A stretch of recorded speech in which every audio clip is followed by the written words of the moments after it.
ஹரி ஓம். Abirami butter அருளி செய்ததான அபிராமி அந்தாதி 79வது பதிகம். விழிக்கே அருளுண்டு அபிராமவல்லிக்கு வேதம் சொன்ன வழிக்கே வழிபட நெஞ்சுண்டு.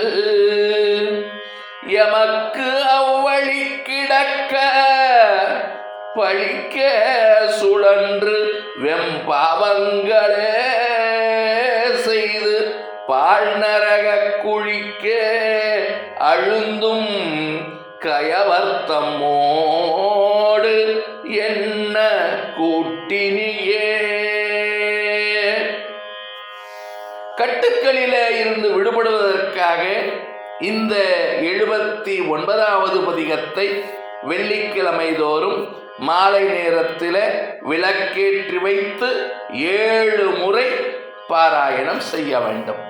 லோகா சமஸ்தா சுகினோ பவந்து. ஜெய் ஸ்ரீராம். ஜெய் ஹிந்த்.